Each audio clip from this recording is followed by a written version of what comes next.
When I was doing research on other products and brands, I was really mind blown. How are they getting away with this? How is this not talked about? Hey, here's $1 million. Say we're the greatest things since sliced bread or whatever. And it's a lie. Welcome to the podcast show. So I just want to get your life story really. How was it for you growing up before you moved to LA? How was it growing up in Michigan? Yeah. Well, very different than it is in LA. A lot colder. I grew up in a suburb of Detroit called Grosse Pointe, Michigan. And my dad always wanted me to become a chemical engineer, which is very funny because my whole life I always wanted to go to FIT in New York. That was my dream, always. I was obsessed with New York. I still am. I love New York. But then one day visited La Jolla in San Diego. I don't know if you've ever been there. And I just thought it was the most beautiful place I've ever seen and fell in love with California. And I found the Fashion Institute in downtown LA, and that's kind of what brought me to LA. Yeah, no, I've actually been to La Jolla.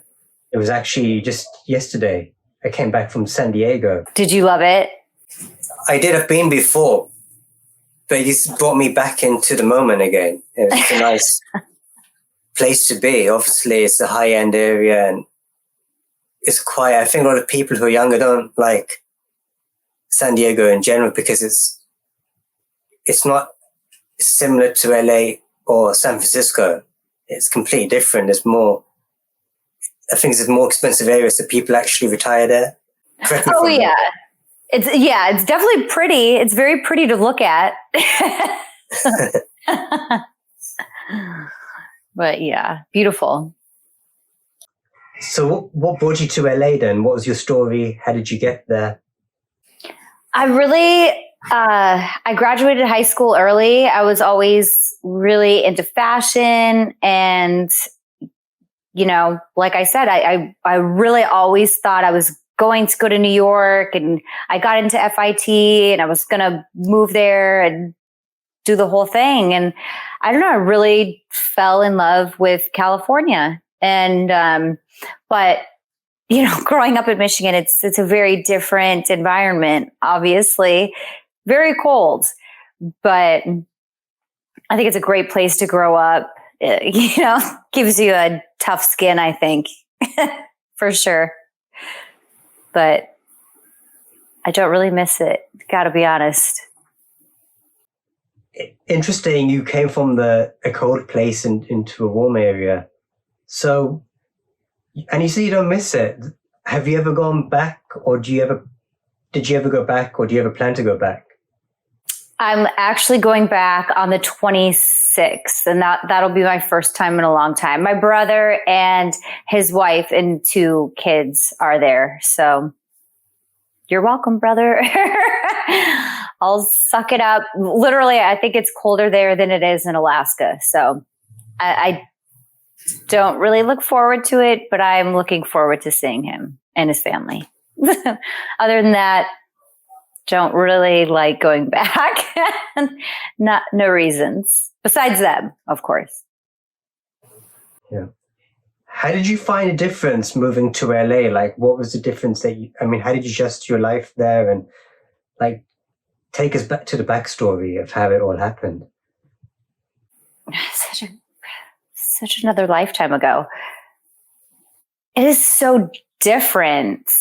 It's funny. Our student housing from the FITM is still the area in which I live right now. I'm kind of a creature of habit. I've never left this area, but our student housing was at Mid Wilshire by the Grove. And I don't know. I guess I'm just really good at kind of adapting into places, and also adventurous.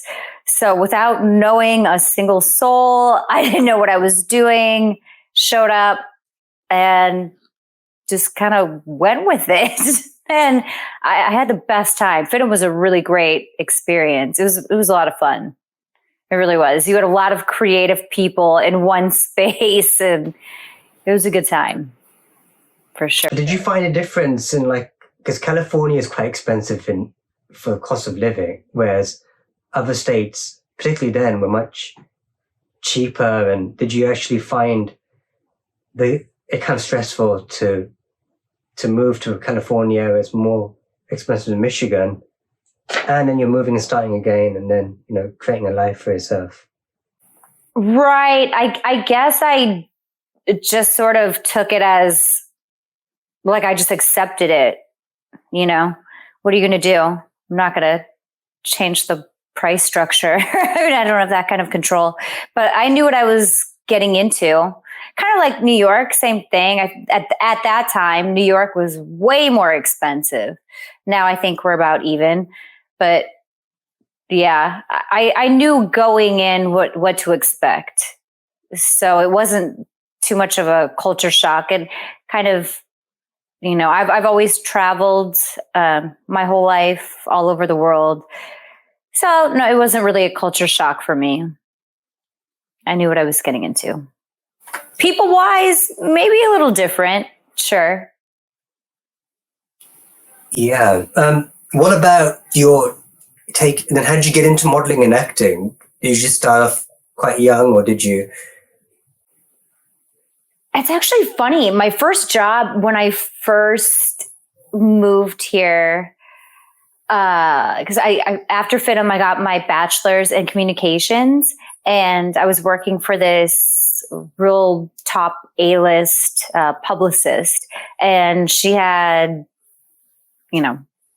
all these celebrity actors, and I was doing styling for her, and some sort of PR stuff. And literally, it was like the Devil Wears Prada. It was such a nightmare, and it was crazy. It was really kind of an eye-opening experience of Hollywood. But I learned a lot from that. And sort of concurrently, while I was working for her, a friend of mine that I'd met in FITM, he had started a clothing line and asked me to do a shoot for it. And I thought, okay, yeah, that sounds like fun. Why not? So we did a shoot in his store in West Hollywood, and it turned out to be really cool.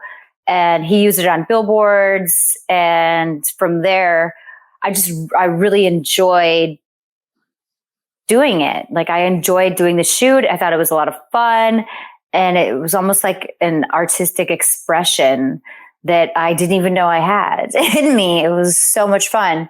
So I think some agents had seen some of the pictures around town, and I ended up getting, booked with agencies and managers nationwide, and it just sort of took off from there. It's kind of a fluke. It was not what I came here for. I came here to go to school, but things happen, I guess. Was that something you ever wanted to go back and pursue again? Because you said you came here for school. I still shoot.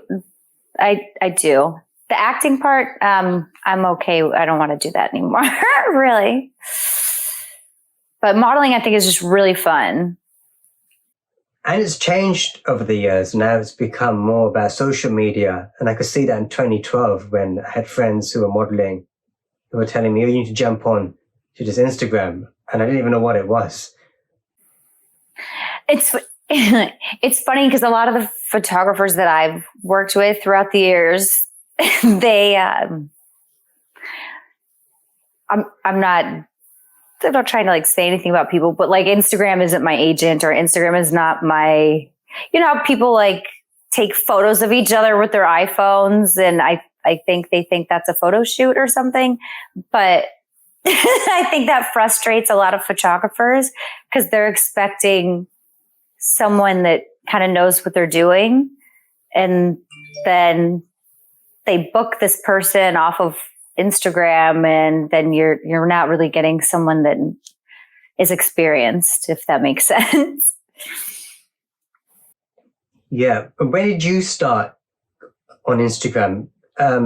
Actually, I should go back and ask more about from modeling, because you were already a professional model before the social media scene actually exploded. Instagram, I just thought was something fun. And I actually just enjoyed it. But now that it's become this whole thing, it kind of takes the fun out of it for me, to be honest.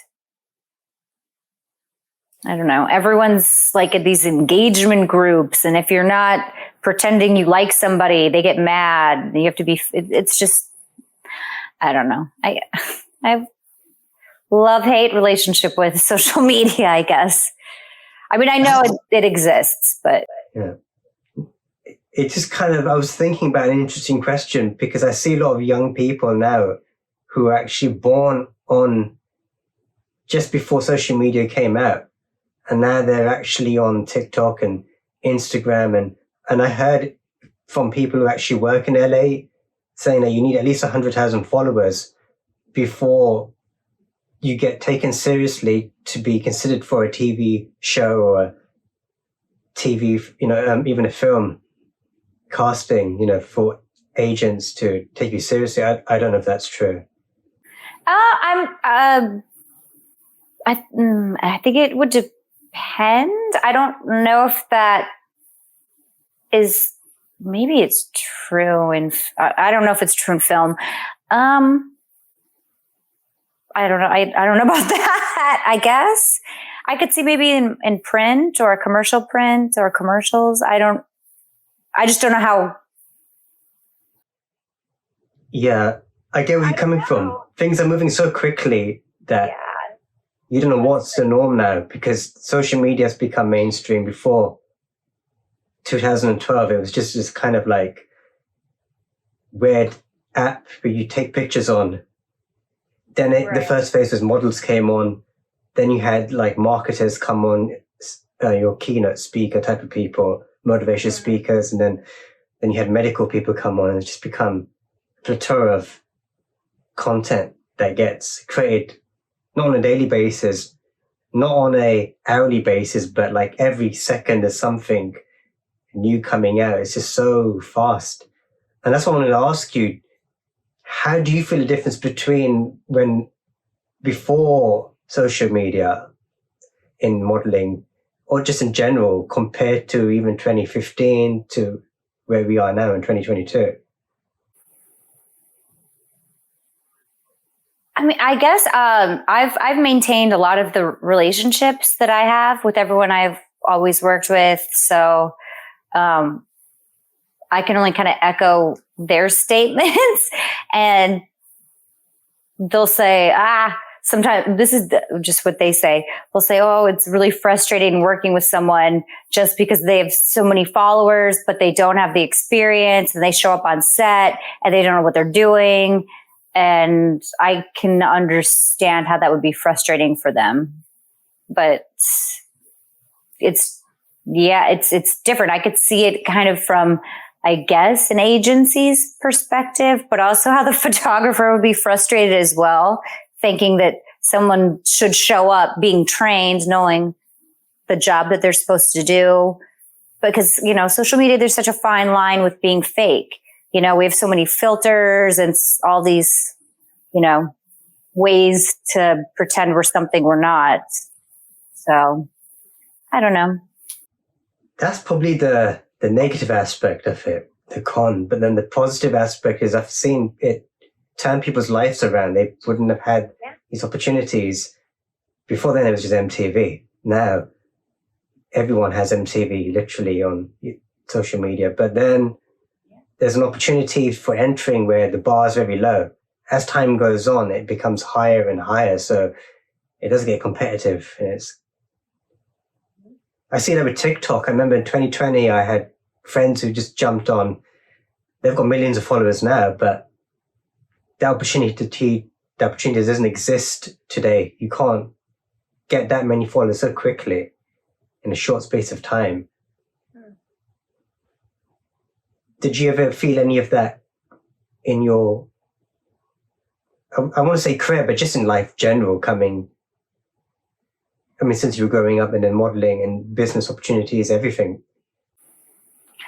I guess at the time I really wasn't focused on social media. It wasn't as, I guess, in your face or prevalent as it is now. Now, like you said, it's everywhere. You can't get away from it. And it is nice that everyone gets a chance, and the playing field is a lot more open to finding, people all over the place. But for me, it wasn't really a focus or a goal of mine.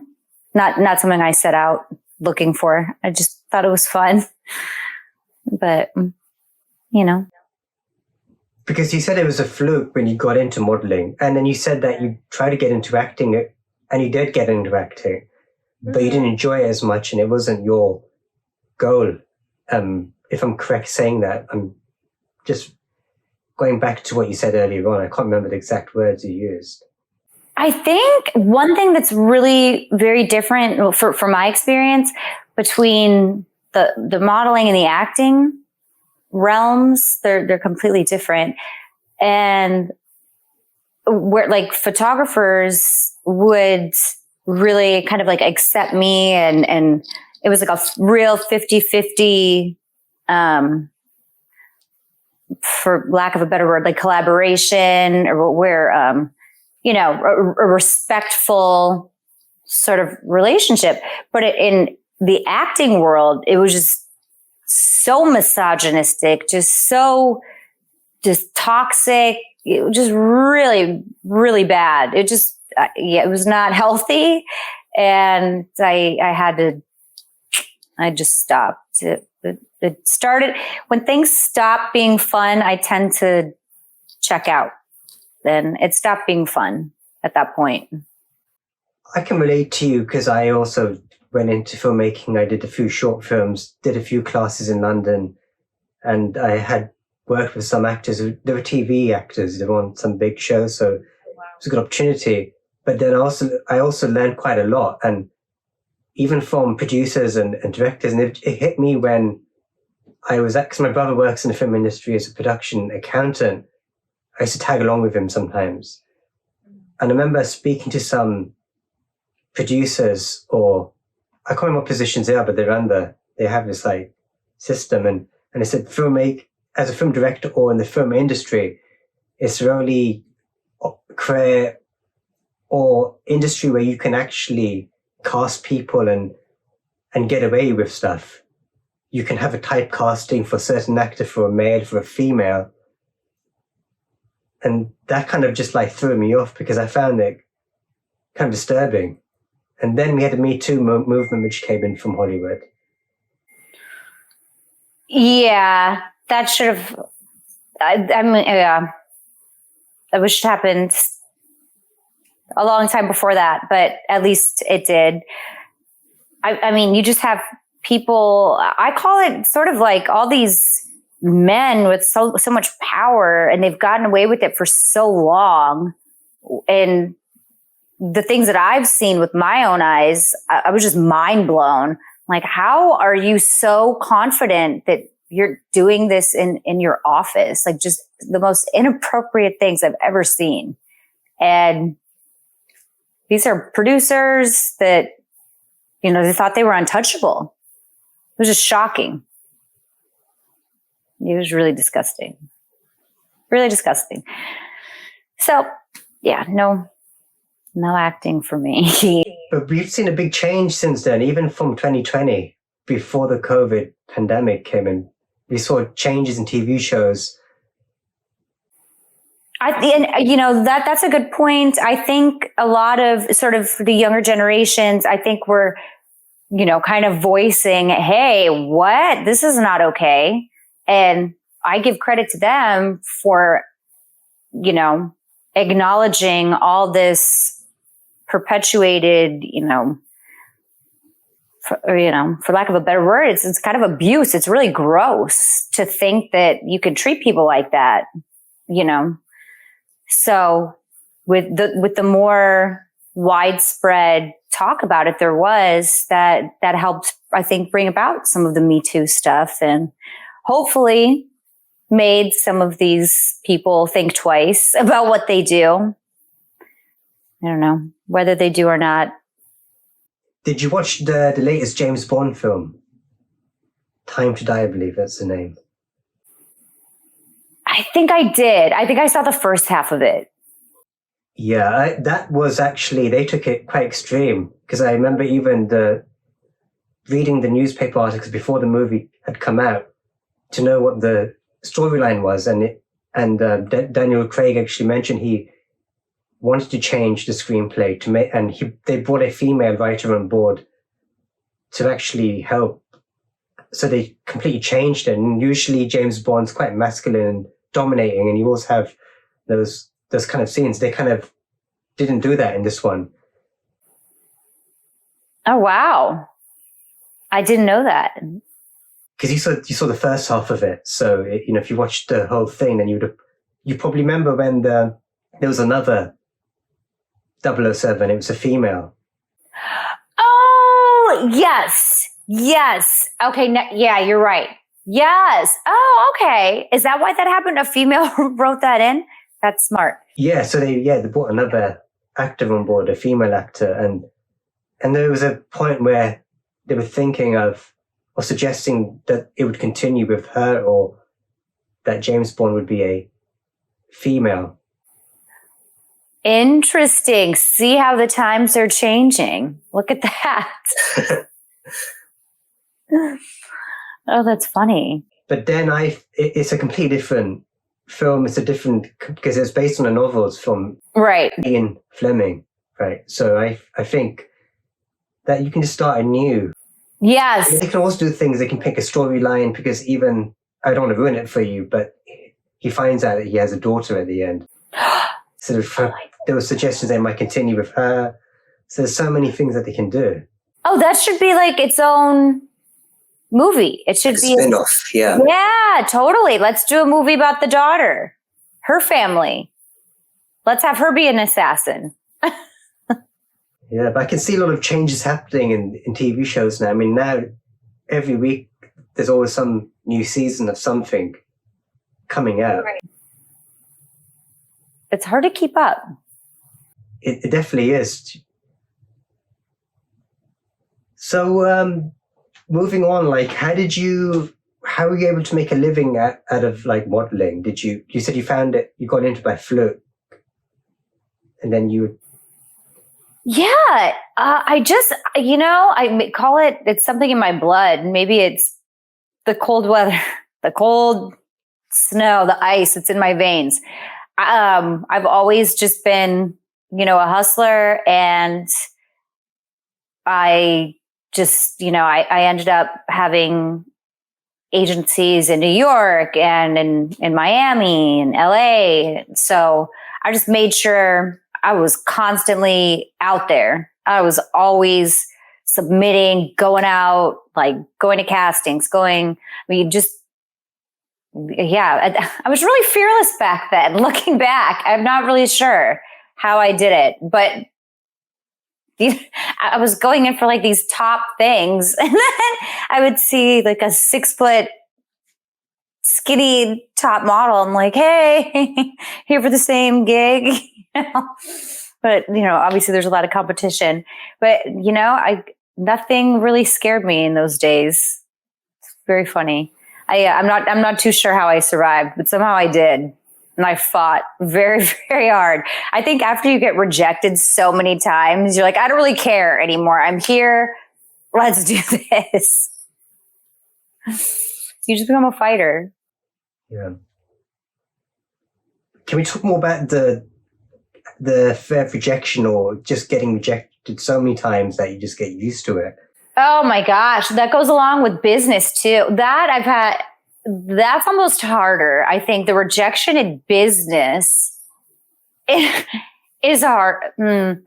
It's all hard. It's all rejection, isn't it? I mean, who likes rejection?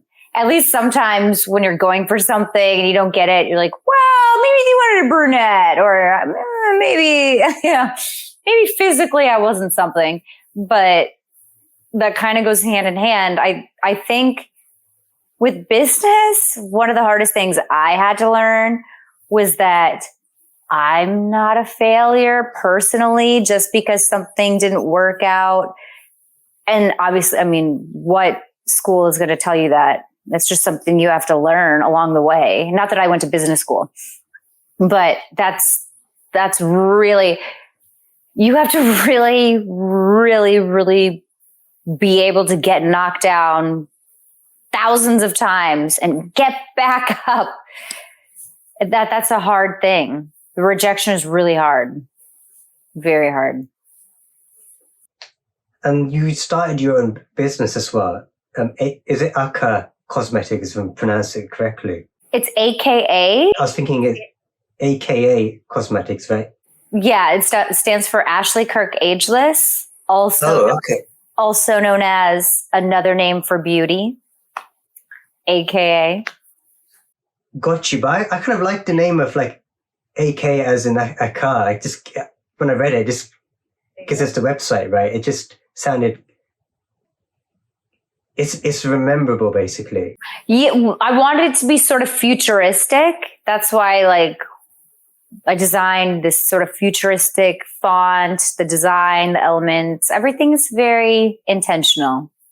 So I'm glad you picked up on that. It's however you want to interpret it. Yeah, and the website is done quite well, and you've got like a good line of products. So I want to talk to you more about how do you start the business, like the story behind it, your motivation, inspiration. Sure. Yeah.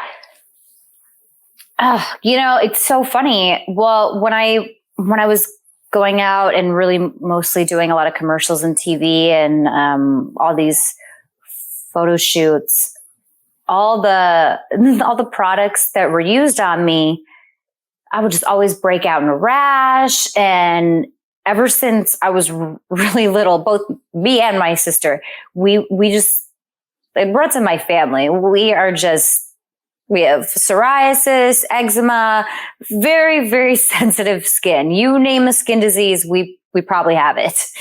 And allergic to everything except for air. And even that is debatable.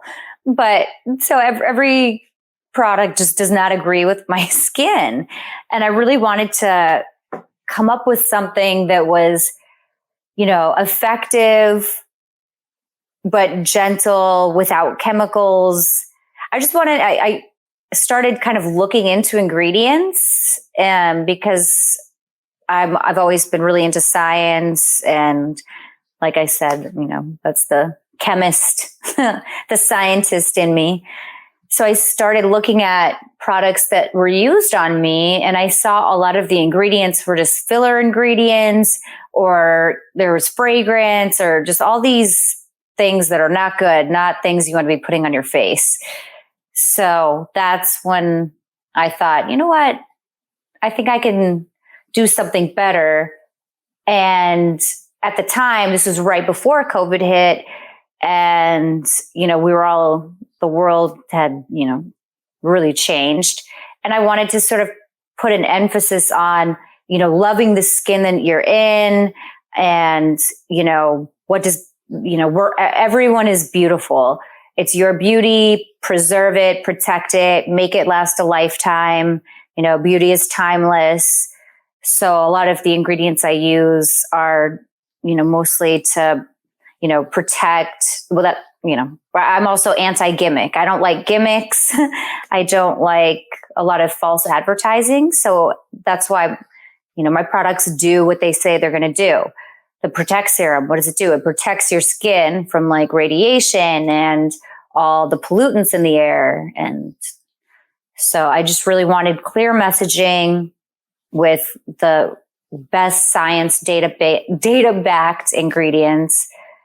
I think, yeah. And I wanted it to be obviously, vegan and cruelty-free. I had no idea it was going to take off as big as it did. Now there's this whole clean beauty movement. I didn't know I was a Nostradamus and predicting all that, but it seems to be quite a buzzword these days. Especially, it's a competitive industry. I mean, it was competitive 20 years ago. It doesn't take a genius to go into TJ Maxx, and you can see a table full of all these cosmetic goods. It's just like what looks good, the presentation, the bottle, the name, the kind of like logo, text, and everything. So what did you do to research? Did you go to a lot of like manufacturers to see how you could improve products? Like, what was your research and motivation or reason to create your own line? I did. And one of the things, this is funny because I actually looked up this product before I got on here. There was this brand that really, when I started kind of looking at their products, I swear they must have handed this company over to a marketing firm.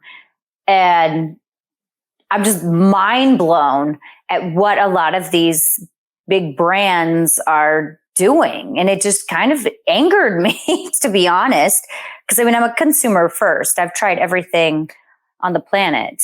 And to find out that you've been kind of duped, I mean, who wants that? And here you see these big companies. I know this now because I've gone from every step of the way, from the lab to going into the formulations, how it can be dispensed. And well, that's another thing. Well, one of the reasons, my Brighten cream, it's made with resveratrol and, 5 different peptides that we'll probably talk about.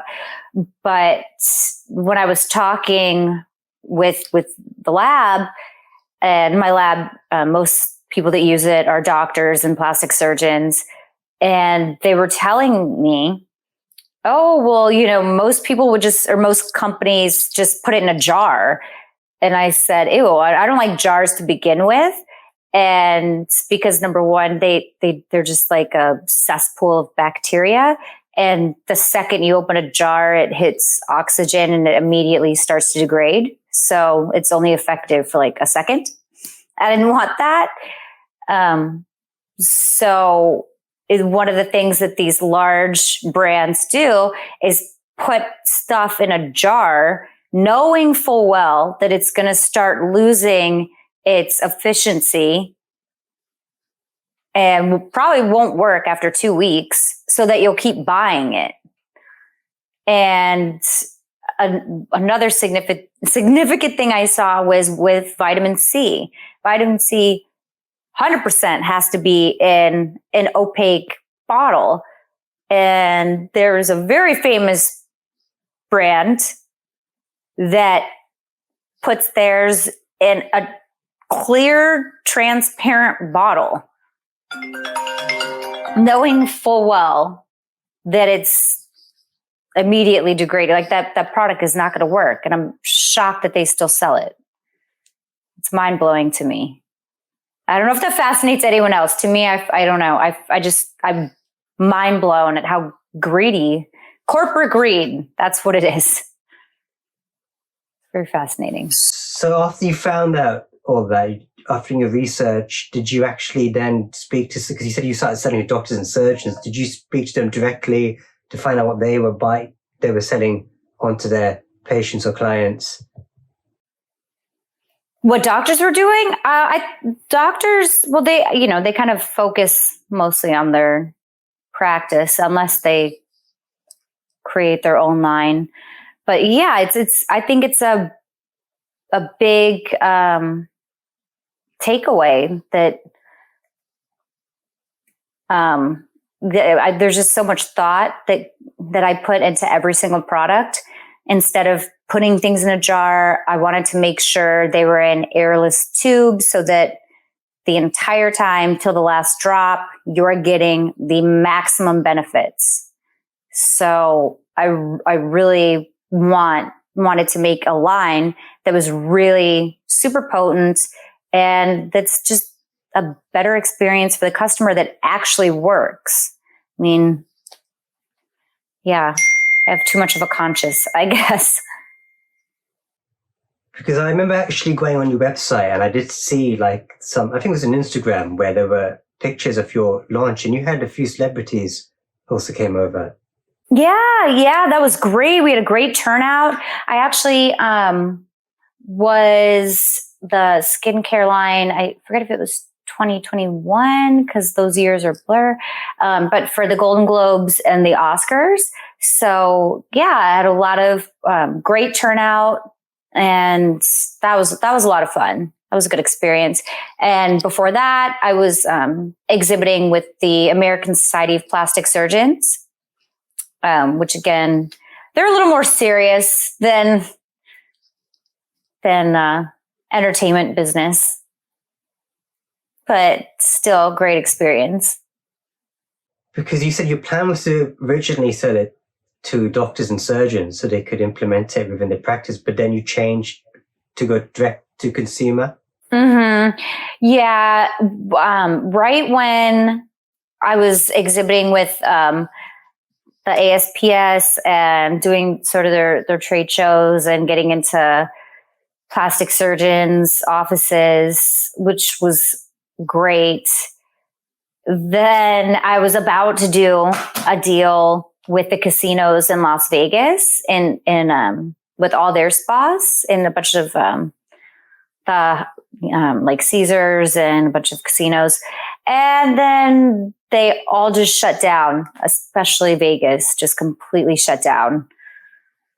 That was 2021. So I had to kind of pivot. The whole business model changed from being in sort of spas, because they went to only just having one bed per room. And then it was certain times that only people could be in there. So yeah, I had to really learn how to pivot and say, okay, well, hey, here's something that was originally only sold to doctors, plastic surgeons, spas. Well, you too can get these amazing benefits. So how did you go into marketing that out? Like, did you create videos or did you put adverts out? Like, how did you get these customers to buy or to even know about your website? Was it through Instagram? Yeah, Instagram, word of mouth. Yeah, a lot of word of mouth, I guess, sort of people talking in LA, and then would introduce me to someone, and then getting into some sort of niche boutiques, or then nationwide specialty high-end boutiques. I've reached out, especially if they're looking for cruelty-free brands that are really science-based. And then that turned into a global thing where countries were really seeking me out to export. So then I got into exporting, and that's a wild ride. I never saw that coming. I can imagine. I mean, I tried the drop shipping, I think a few years ago, 2018 or 19, something like that. That was a nightmare. It took such a long time. So I can imagine how difficult it is. What were some of the challenges that you faced? What didn't I face? There's so many. You face every problem. Running a business, it's just, you just expect the unexpected. You're like, okay, what next? There's always something that's going to go wrong. You just predict failure. No, I don't want to say that. That's negative. But you just have to, I guess, be always on your feet, ready to kind of adapt and say, okay, that didn't work. Well, how do we fix this? What do we do? But yeah, you just have to always be on top of your game, really. You have to sleep with one eye open, I guess.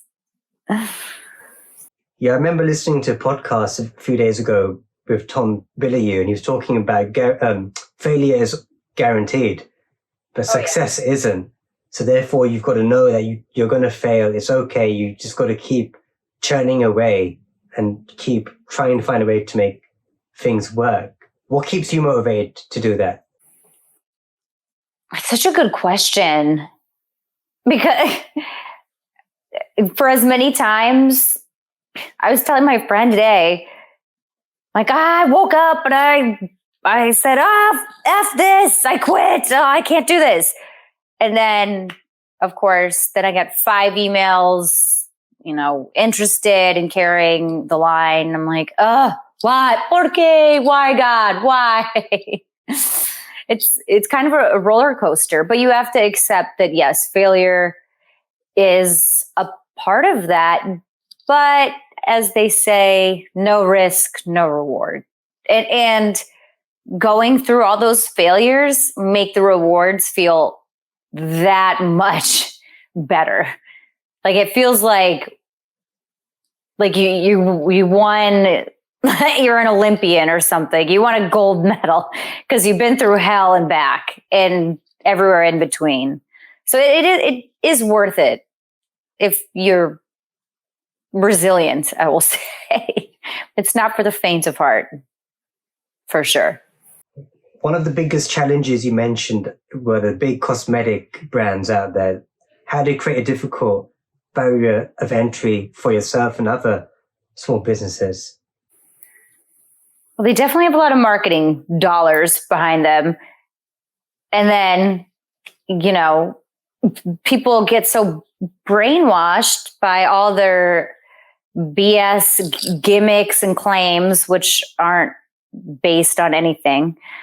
So, you try and educate people as well as you can, but some people are really stuck in their ways and they don't want to hear that, whatever they're using is probably junk. But yeah, they have teams of Lord knows how many doing psychological marketing on the world. And yeah, it makes it hard for people that are honest and trustworthy, that really, I genuinely want to make a better product for people to feel the best that they can feel. And, because I've been on that other end, having bad skin, it makes you feel insecure, and looking in the mirror and, messes with your psychology and everything. It's almost like a holistic approach, if you're not sound in mind, body, soul, you're off. So but that's what these big brands do. That's what they prey on, is your insecurities, your weaknesses, and they're very good at it. They pay probably millions and millions of dollars to be good at it. But, I stand by my honesty and truth. I think there's something to be said for that. Because I was in a podcast a few weeks ago with another MD doctor, and we were talking about how doctors, such as Dr. Oz, have just put the name on labels because they get paid. This happens, and I've seen it myself on TikTok. We've seen these dermatologists who come in. I'm not going to name any names, I'm here to judge, but they get flown to France by these big brands, and then they get invited to these promos. They bring them over, and then they take pictures, videos with these products that they have, and it's just getting they've just literally blown up since the pandemic. TikTok's literally helped them even take it. I didn't even know half. I'm a man, so I don't really know half these products, but I'm sure you would have. But I didn't even know what these products were. But because it comes on my feed all the time, and because I'm also a medical influencer, I get all this on my feed. It's just now it's in my face. Oh gosh. Yeah, there's something to be said about that.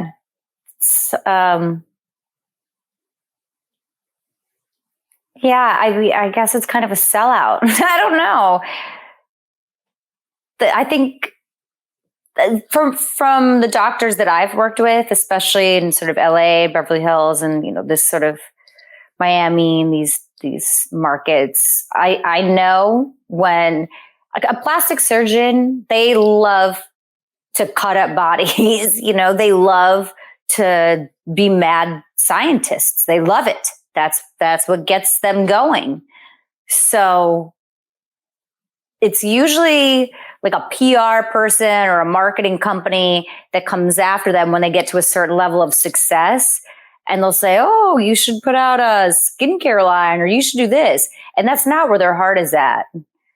And they kind of use them as a cash grab. And you know that's not what they want to be doing. They want to be doing surgery and cracking noses and doing, reconstructive of everything. That's where their heart is. So, yeah, that's kind of sad. I don't really like seeing that, to be honest. But I understand. Money is money, I guess. We see that with a lot of celebrities, like Kim Kardashian. She started that. If it's good or bad, it's hard to tell. But people review these products.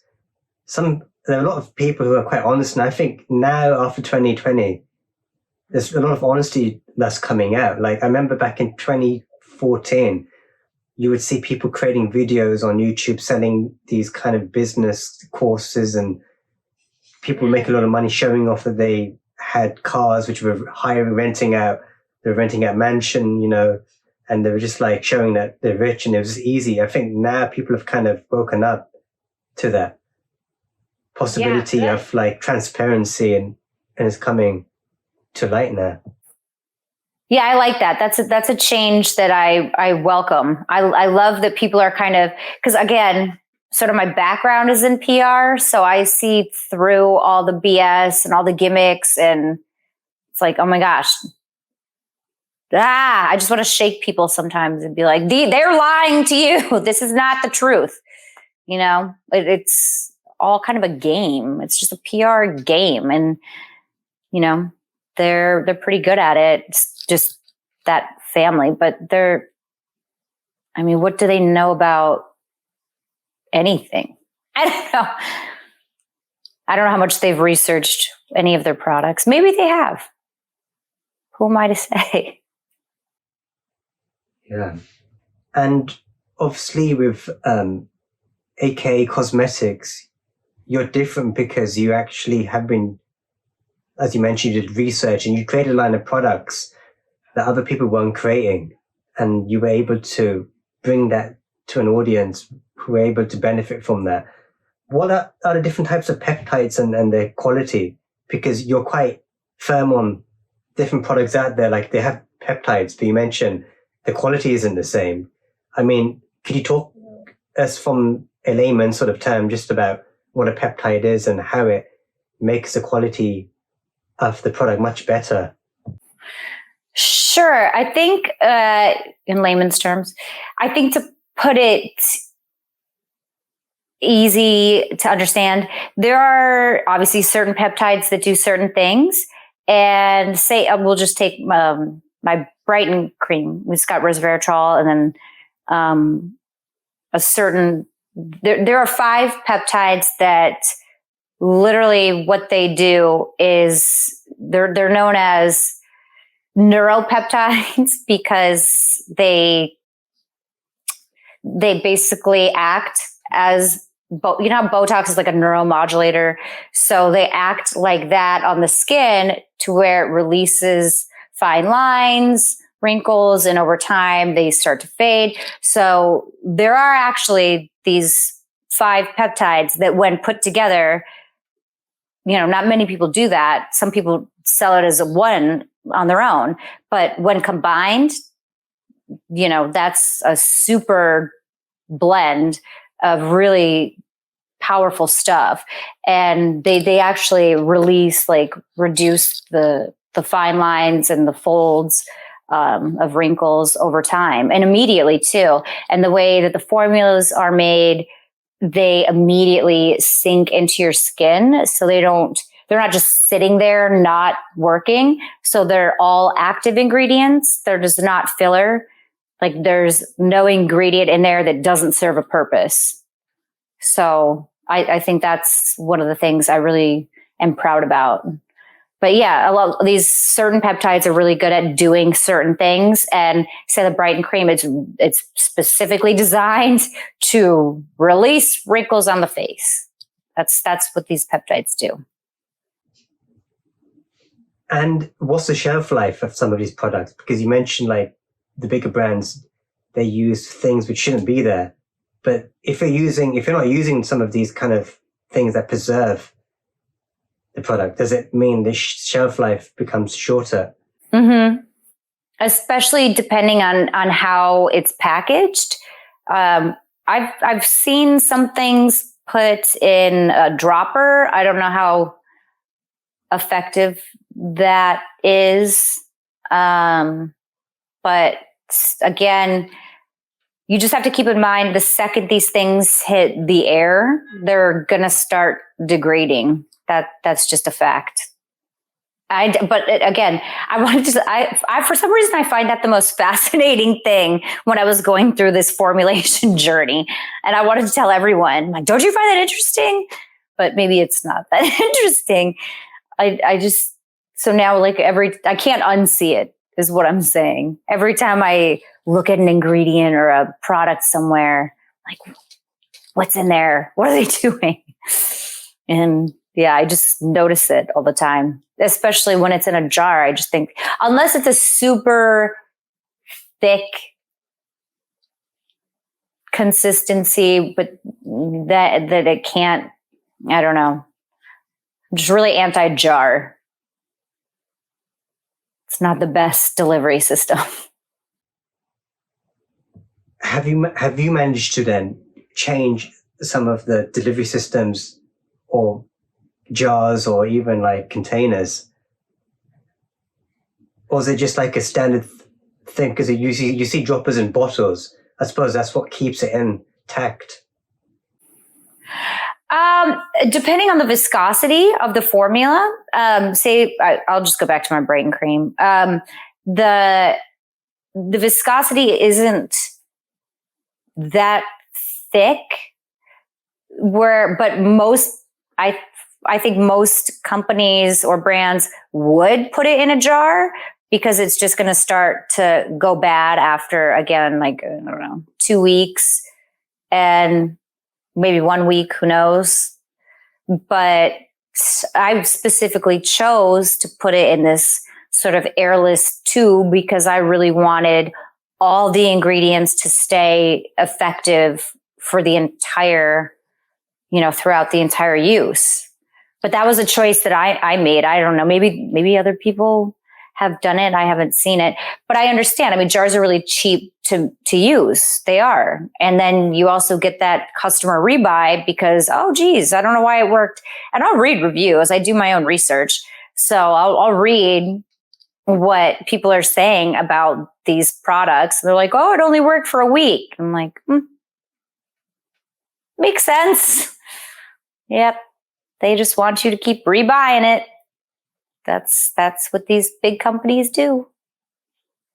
So I'm here to shed light. That's kind of what I want to do, is just kind of bring some truth to sort of this, because it's not really regulated. That's why I think companies, and when people ask me, they're like, oh, you're in skincare. What do you think about this? Or what do you think about that?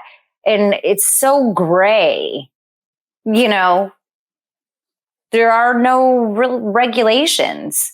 So there's a lot of room for dishonesty. I will say that. Because it's not FDA regulated, so people can put what they want in without stating the ingredients. And I'm sure if you took a line of products from Amazon, someone did this actually, and then they tested the products. It was supplements though, and they found a lot of them didn't have what they stated was in there, or even the vitamin or whatever supplement source. It was very low or didn't have it at all. So, and there's no repercussion really because there's no regulation.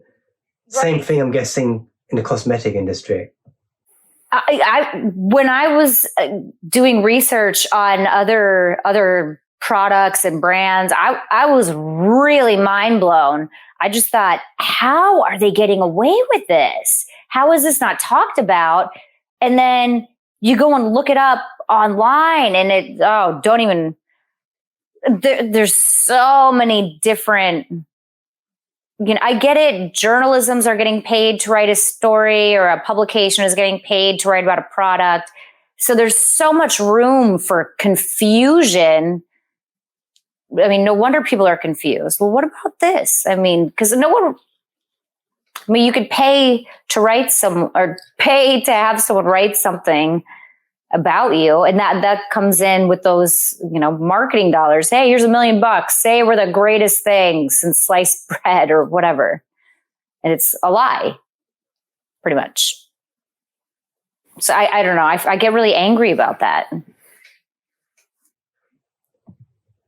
Yeah. And the last question was, I was quite interested in your take on how would you change the cosmetic industry? Like, what would you do to change it? It's very interesting. I think I'm starting to. I would bring a little more. It's just hard. It's hard because there's so many of these behemoths with billions of dollars behind them. Yeah, I wish they could be held a little more accountable, but I guess that's kind of impossible. I guess the best I can do is hope to educate people and make people aware of sort of what's going on behind the scenes. I would hope to change the honesty, the integrity, sort of the accountability, all those sort of things. Right. So we've come towards the end of the podcast. Where can people find you? And also with AKA Cosmetics. Definitely. The website, akacosmetic.com. And also we're just launching our new store on Amazon, which is amazon.com/aka cosmetic. And on Instagram, it's at aka cosmetic. No S. There's like a makeup brand in London that's called aka Cosmetics, and we're not that. So, yes. Ashley Kirk, thank you for coming on the podcast. It's been an absolute pleasure. Thank you so much for having me.